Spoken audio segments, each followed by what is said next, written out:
Good morning students. आज हम exercise 16.3 के क्वेश्चन नंबर 17 से करेंगे। देखिए क्वेश्चन नंबर 17 तो काफी इजी है।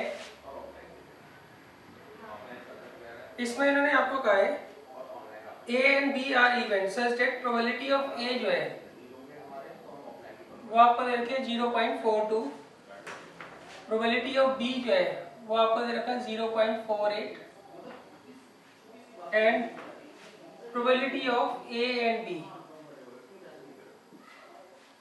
वो आपको दे रखा है 0.16। अब आपसे इन्होंने पूछा है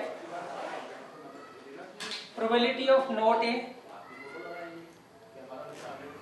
probability of not B, probability of A और बी। ये तीन चीजें हमें यहाँ पर फाइंड आउट करनी है।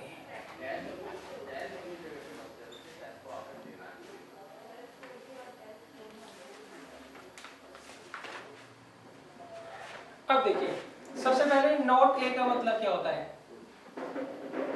नॉट ए का मतलब होता है ए के ऊपर बार, और इसका फॉर्मूला क्या होता है बच्चों, 1 माइनस प्रोबेबिलिटी ऑफ ए। फिर आ जाएगा 1 माइनस 0.42, कितना आ जाएगा 0.58। नेक्स्ट प्रोबेबिलिटी ऑफ नॉट ए, इसका मतलब होता है बी के ऊपर बार, तो आएगा 1 माइनस प्रोबेबिलिटी ऑफ बी। तो 1 में से इसको माइनस कर देंगे तो आएगा 0.52। नेक्स्ट आपको दे रखा है और का मतलब होता है union, probability of A union B. इसका फॉर्मूला बच्चों हमें पता ही है, probability of A plus probability of B minus probability of A intersection B. अब देखिए प्रोबेबिलिटी ऑफ ए हमें दे रखा है 0.42, प्रोबेबिलिटी ऑफ बी दे रखा है 0.48, probability of A intersection B. एड का मतलब क्या होता है बच्चों, इंटरसेक्शन, वो दे रखा है 0.16। तो ये आ गया 0.90 माइनस 0.16, तो 0.74 हमारा आंसर आ जाएगा।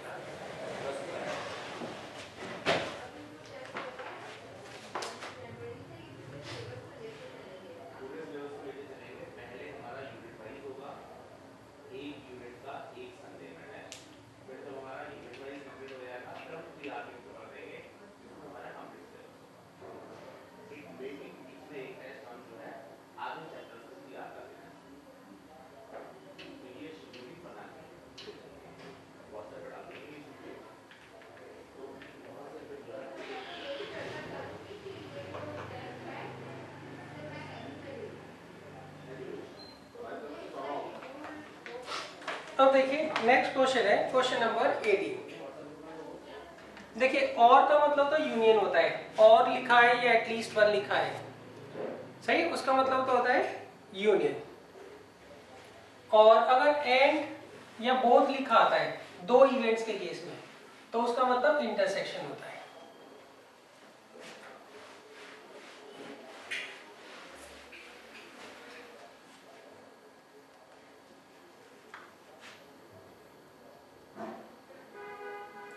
देखिए अब हमें नेक्स्ट दे रखा है इन्होंने क्वेश्चन नंबर 18। इसमें इन्होंने कहा है in class 11th of A school 40% of the student study mathematics. अब देखिए इन्होंने कहा क्लास 11th में 40% जो स्टूडेंट है वो मैथमेटिक्स पढ़ते हैं, 30% जो है वो बायोलॉजी पढ़ते हैं,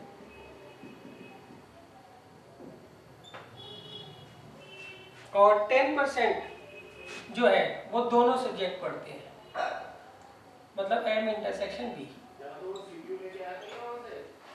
अब देखिए इसमें मैंने कहा if a student is selected at random.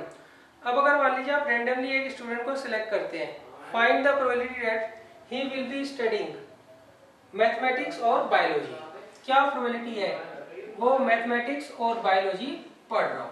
तो और का मतलब क्या होता है बच्चों, और का मतलब होता है यूनियन, सही। आपको अगर मान लीजिए दो इवेंट्स दे रखी हैं, उनके बीच में और लिखा आता है या एटलीस्ट वन लिखा आता है, तो उसका मतलब यूनियन होता है।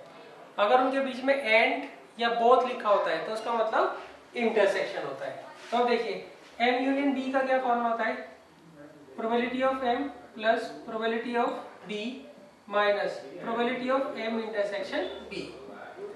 अब देखिए प्रोबेबिलिटी ऑफ M आपको दे रखा है 40/100, प्रोबेबिलिटी ऑफ B दे रखा है 30/100, probability of M intersection B दे रखा है 10/100।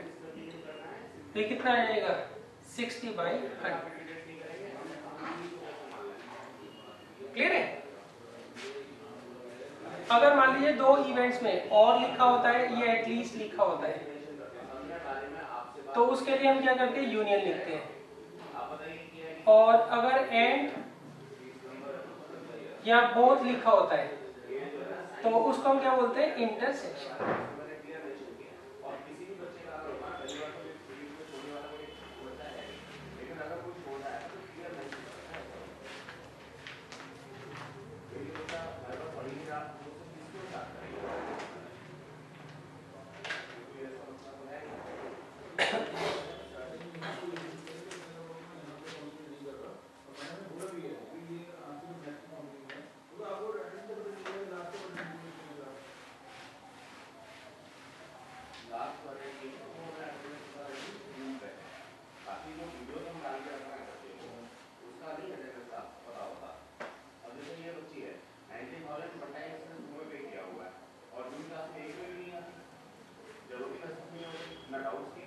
अब देखिए नेक्स्ट है क्वेश्चन नंबर 19। इसमें मैंने कहा है in an entrance test that is graded on the basis of 2 examination the probability of a randomly chosen student passing the first examination is 0.8। अब देखिए स्टूडेंट जो है वो फर्स्ट एग्जाम को पास कर लेगा, इसकी प्रोबेबिलिटी हमें दे रखी है 0.8 and the probability of passing second, और सेकंड एग्जाम को स्टूडेंट पास कर लेगा, इसकी प्रोबेबिलिटी आपको दे रखी है 0.7। अब वो नेक्स्ट कहते हैं the probability of passing at least one of them, at least मतलब यूनियन, कि वो कम से कम एक को पास कर लेगा, इसकी प्रोबेबिलिटी आपको ध्यान रखिए 0.95। क्लियर है? अच्छा देखिए इसको लिखने का तरीका क्या है, इसमें हम लिखेंगे लेट I, सही, या ये 1 मान लीजिए, be the event that a selected student pass the first exam. Clear है? सिमिलरली 2, ये जो 2 है इसके लिए आपके लिखोगे let 2 be the event that student pass the second exam. Clear है? अच्छा अब वो कहते हैं किसी एक को पास करने की प्रोबेबिलिटी आपको दे रखी है 0.95। क्या प्रोबेबिलिटी है? वो दोनों पास कर ले, दोनों मतलब आपको इंटरसेक्शन जो है वो फाइंड आउट करना है। तो आप जो है इन इवेंट्स को पहले डिफाइन जरूर कर देना। अब देखें इसका फॉर्मूला क्या होगा,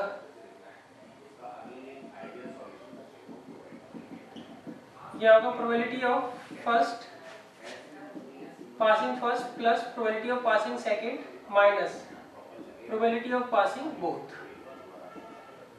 तब देखिए फर्स्ट को पास करने की प्रोबेबिलिटी देखिए 0.8 और दूसरे को 0.7, और दोनों को पास करने की प्रोबेबिलिटी उन्होंने पूछी है, सही, और एटलीस्ट एक पास हो उसकी प्रोबेबिलिटी आपको देखिए 0.95। अब देखिए इसको आप इधर ले जाइए, तो आ जाएगा 1.5 माइनस 0.95, ये कितना आ जाएगा बच्चों 0.55। ये आ जाएगी प्रोबेबिलिटी कि वो दोनों एग्जाम को पास कर ले स्टूडेंट।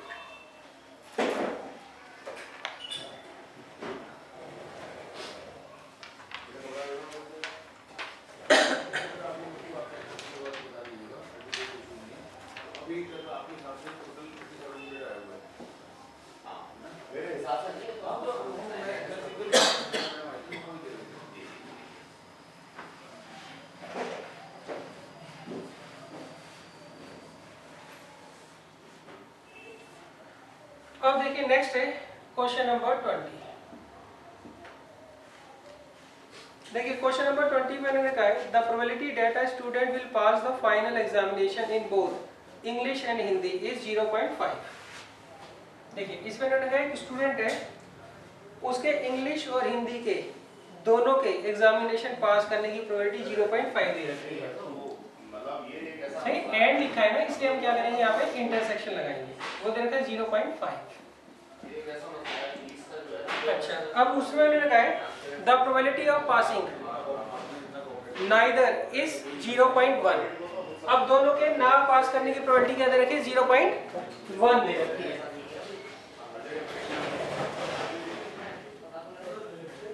अब देखिए नाइदर नोर का मतलब क्या होता है? नाइदर नोर का मतलब होता है आपको इसके यूनियन के ऊपर बार दे रखा है। सही, ना तो वो हिंदी पास करे ना ही इंग्लिश पास करे। तो इसकी जो है प्रोबेबिलिटी वो आपको दे रखी है 0.1। Next, if the probability of passing the English examination is, अब इंग्लिश का जो एग्जाम है उसके पास करने की जो प्रोबेबिलिटी दे रखी है वो दे रखी है 0.75। What is the probability of passing Hindi examination? अब आपको ये बताना है क्या प्रोबेबिलिटी है वो हिंदी का एग्जाम पास कर रहे। क्लियर है? अच्छा, इसमें भी आप लेट कर लेंगे, let H be the event that selected student pass the Hindi examination, और ऐसे ई वाले में हम ले लेंगे कि वो इंग्लिश के एग्जाम पास कर ले। तो अब देखिए कैसे करेंगे। सबसे पहले देखिए नाइदर नॉर का मतलब होता है यूनियन के ऊपर बार। इसका फॉर्मूला क्या होता है बच्चों? 1 minus probability of H union E। अब इसको इधर ले लीजिए, 1 माइनस 0.1 किसके बराबर है? Probability of H union E। तो ये कितना आ गया? 0.9। अब देखिए probability of H union E किसके बराबर होगा? Probability of H plus probability of E minus probability of H intersection E। अब देखिए यूनियन क्या दे रखा है? 0.9। H हमें फाइंड आउट करना है, E दे रखा है 0.75 और H इंटरसेक्शन E दे रखा है 0.5। तो ये आप क्या करिएगा? सॉल्व कर लीजिएगा। इसको इधर ले आएंगे तो 0.9 प्लस 0.5 माइनस 0.75, ये कितना आ जाएगा? 0.65।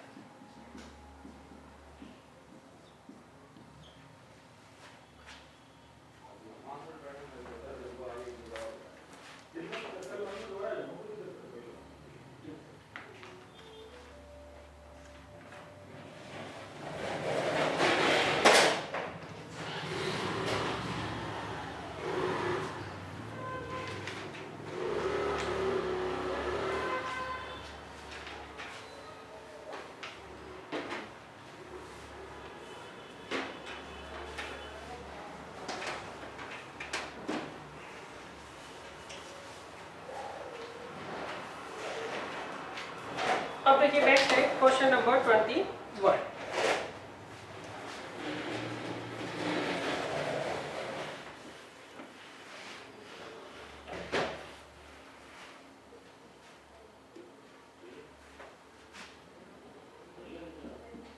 देखिए क्वेश्चन नंबर 21 में मैंने लिखा है in a class of 60 student 30 opted for NCC.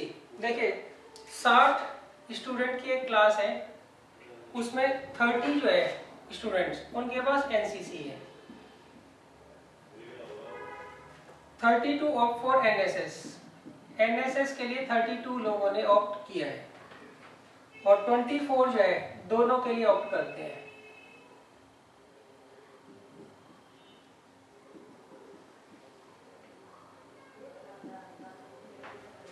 अब देखिए if one of these student is selected at random, अब अगर मान लीजिए आप किसी एक स्टूडेंट को सिलेक्ट करते हैं 60 स्टूडेंट में से, फाइंड द प्रोबेबिलिटी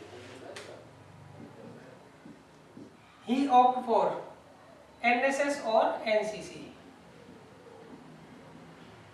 ठीक है, और का मतलब होता है यूनियन बच्चों।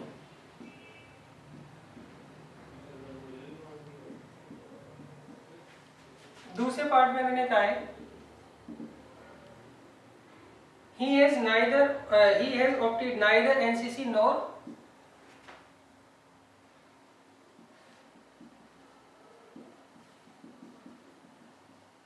opted neither NCC nor NSS। तो neither nor का मतलब क्या होता है? इनका जो यूनियन है इसके ऊपर हम बार लगा देंगे। Third, the student has opted NSS, उसने एनएसएस तो ऑप्ट की हो,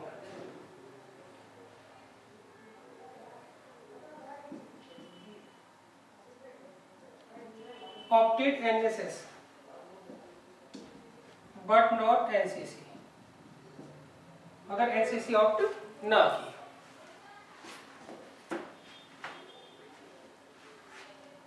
तो अब देखिए हम क्या करते हैं, पहले लेट कर लेंगे, let A be the event that student opted for NSS, ऐसे आपको प्रॉपरली लिखना है, सही। Let B be the event that student opted for NCC, clear है बच्चों। तो आपसे पूछा इन्होंने ए यूनियन बी, तो उसका फॉर्मूला क्या होगा, probability of A plus probability of B minus probability of A intersection B, clear है। अच्छा, यहां उन्होंने बोले नाइदर ए नॉर बी,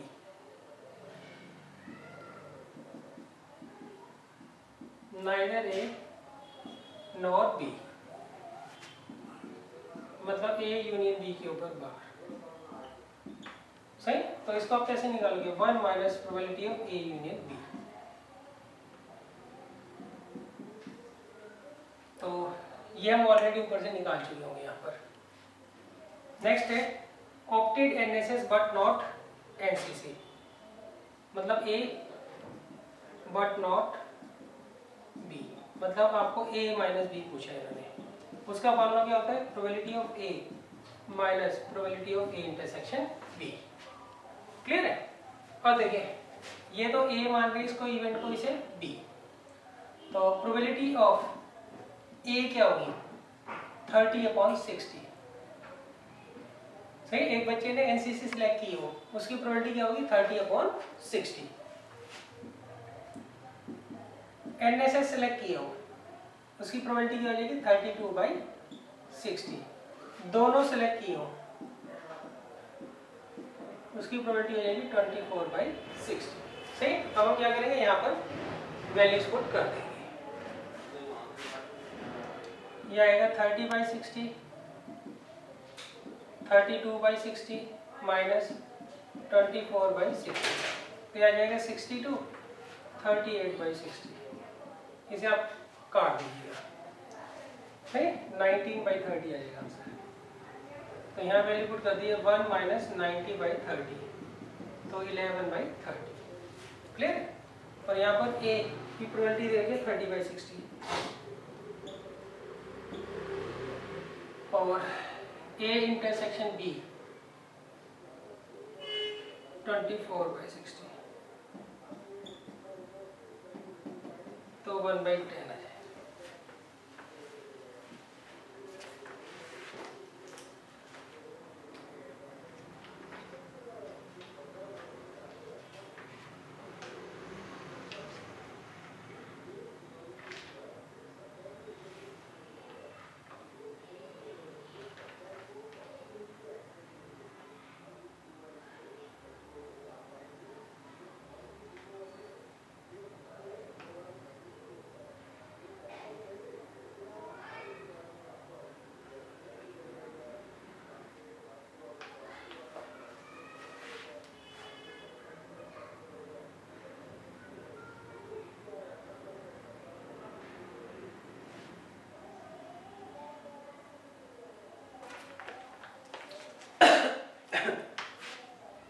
बच्चों यहाँ पे एनएसएस बोला है उन्होंने,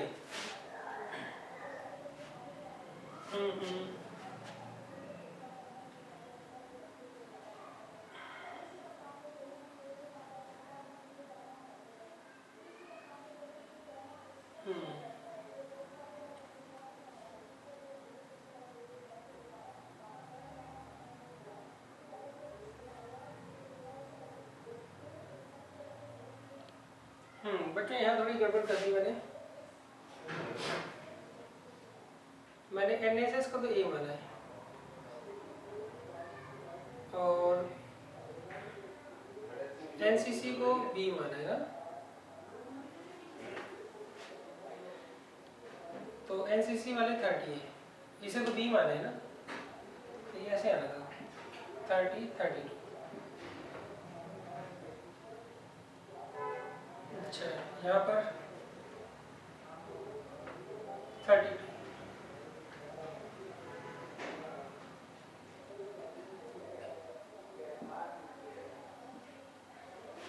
ये आएगा 8/60,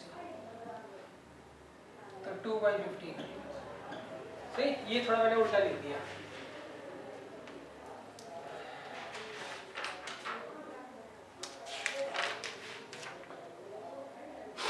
अब देखिए हम चलते हैं एग्जांपल्स पर।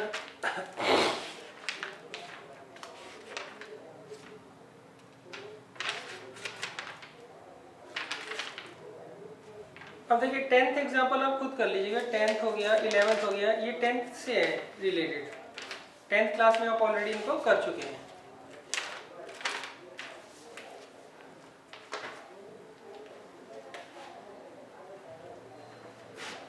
अब देखिए नेक्स्ट है example 12।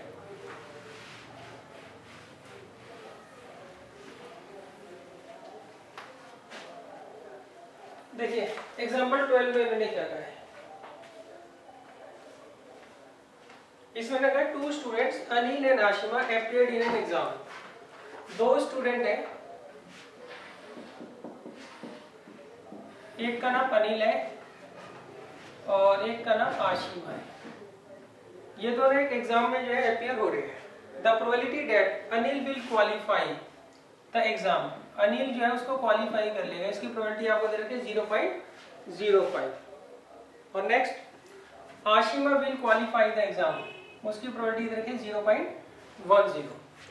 The probability that both will qualify the examination, दोनों अनिल एंड आशिमा दोनों उसको क्वालिफाई कर लेंगे, इसकी प्रोबेबिलिटी दे रखी है 0.02।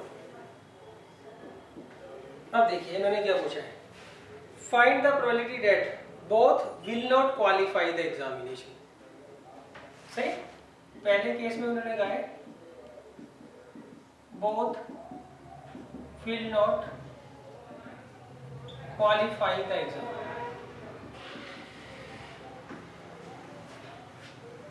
क्लियर है? अच्छा, सेकेंड पार्ट में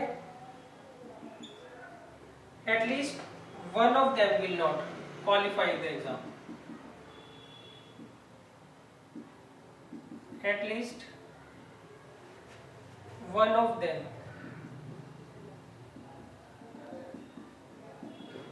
will not qualify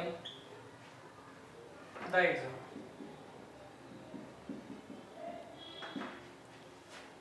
और थर्ड मतलब सी पार्ट में पूछा है only one of them will qualify the exam।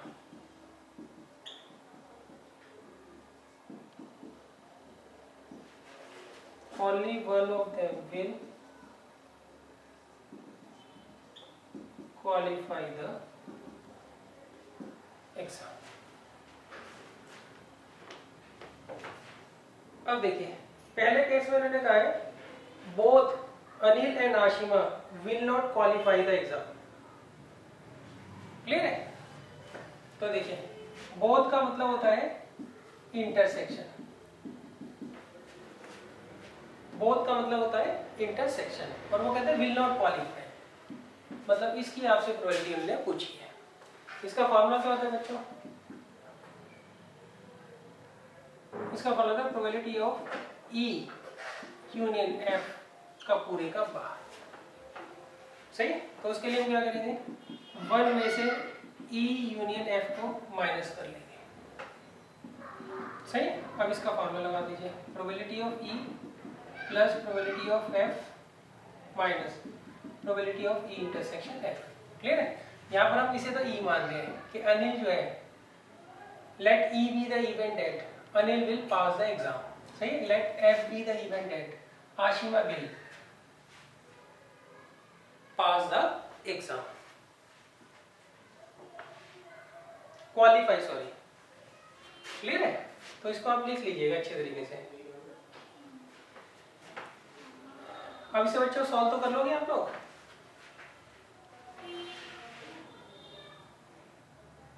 Clear है?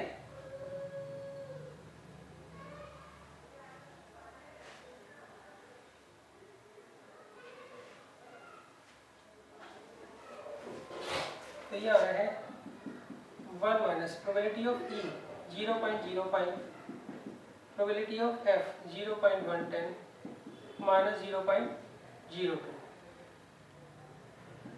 तो 1 में से हमें क्या माइनस करना है, ये आगे 15 13 0.87 आ जाएगा। तो ये प्रोबेबिलिटी है कि both will not qualify the examination. Clear है? चो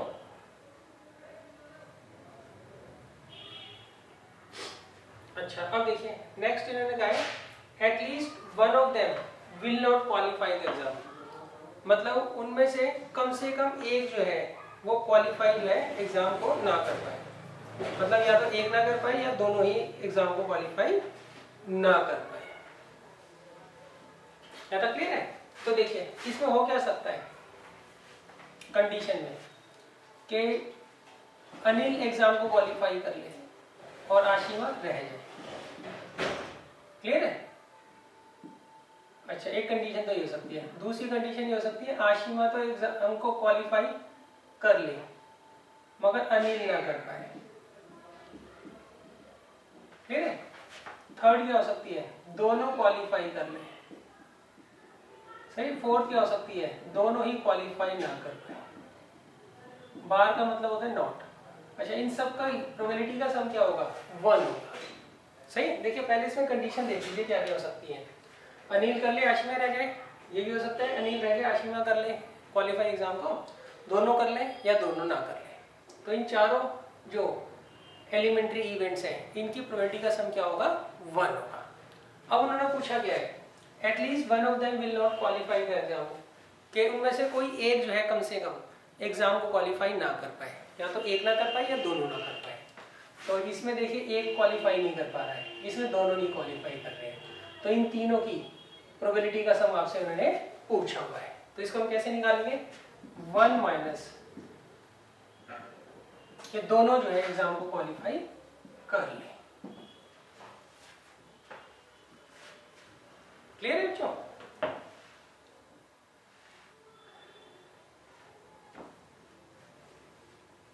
तो E इंटरसेक्शन F क्या दे रखा है बच्चों आपको, 0. ये दे रखा 0, तो आएगा 0.98 आंसर आ जाएगा इसका। क्या जाएगा, 0.98। अच्छा, अब उन्होंने कहा only one of them will qualify the exam, मतलब उनमें से जो कोई एक है वो ही एग्जाम को क्वालिफाई कर ले। सही। इसका मतलब E करे तो F ना कर पाए और F अगर करे तो E ना कर पाए। इसमें E तो क्वालिफाई कर रहा है, F नहीं कर रहा है। इसमें F तो क्वालिफाई कर रहा है मगर E नहीं कर रहा है। क्लियर है? तो E माइनस F का क्या फॉर्मूला होता है, probability of E minus probability of E intersection F। इसका probability of F minus probability of E intersection F। अब इसे सॉल्व कर लीजिएगा।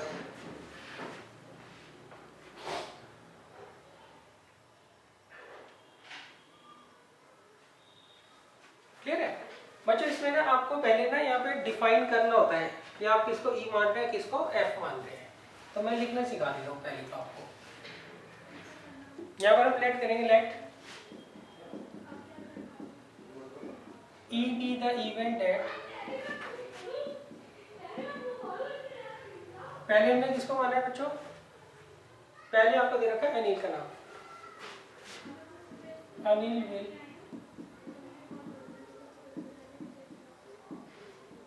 Qualify the exam. सही। और and F be the event that Ashima will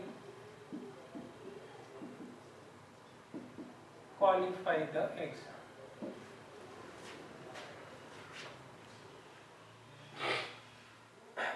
तो इसको आप खुद ही कैलकुलेट कर लीजिएगा। अब देखिए इसके बाद है नेक्स्ट एग्जाम्पल, एग्जाम्पल 30।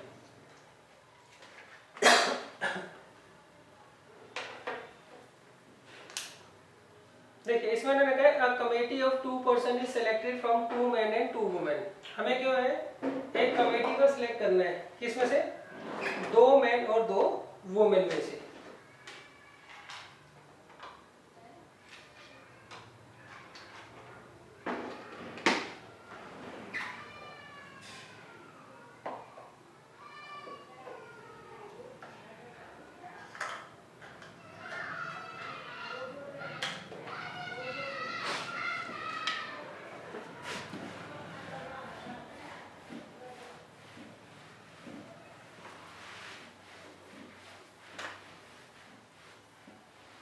देखिए यहाँ पर इन्होंने कहा है हमें 2 मैन और 2 वुमेन दे रखे हैं।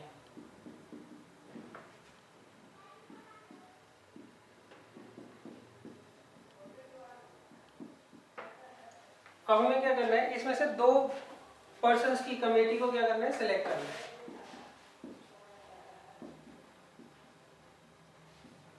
अच्छा, पहले केस में इन्होंने क्या कहा है कि उसमें कोई भी मैन ना हो। दूसरे में 1 मैन हो और तीसरे में 2 मैन।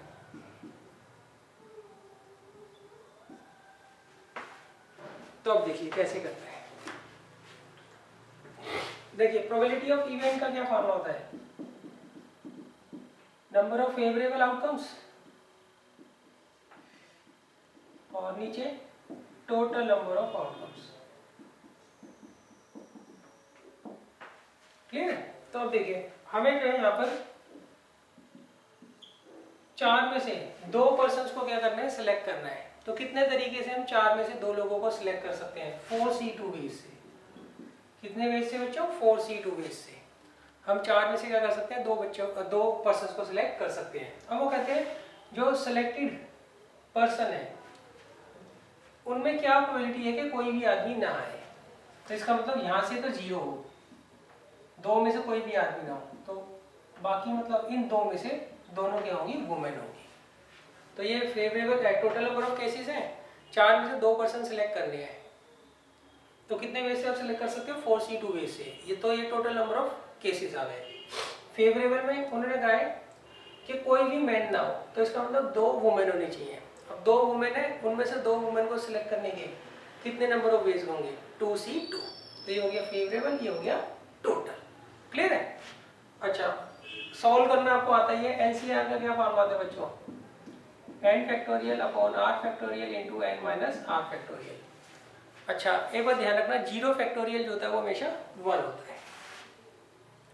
तो ये तो बच्चों 1 आ जाएगा, सॉल्व करके देख लेना, ये भी 1 आ जाएगा। 4C2 क्लियर है, 4 factorial upon 2 factorial into 4 minus 2 factorial. तो 4 इंटू 3 इंटू 2 फैक्टोरियल, ये से कट जाएगा ये से, तो कितना आ जाएगा 6। तो आंसर क्या आ जाएगा, 1/6 आ जाएगा। क्लियर है। अच्छा नेक्स्ट वन है एक मैन सेलेक्ट हो। अब देखिए 4 में से 2 लोग सिलेक्ट करने हैं, तो कितने वेज से करोगे, 4C2 वेज से। तो ये टोटल नंबर ऑफ वेज हो गई। अब वो कहते हैं जो हमें लोग सिलेक्ट करने हैं तो उसमें से एक मैन होना चाहिए, तो एक क्या होगी, वुमेन होगी। तो इन 2 में से एक को सिलेक्ट करने की वेज 2C1। यहाँ पे भी 2 में से एक को सिलेक्ट करने की वेज 2C1। 2C1 सॉल्व करके देख लीजिएगा, 2 होता है, ये भी 2 होता है, और ये हम कर चुके हैं 6 होता है। तो क्या आ जाएगा, 2/3 जो है यहाँ पर आंसर आ जाएगा। नेक्स्ट है दोनों मैन हो, 4C2, 2 में से 2 सिलेक्ट करने हैं, 2C2 और इसमें से 0, 2C0। तो 1 इंटू 1/6, तो आंसर क्या आ जाएगा 1/6।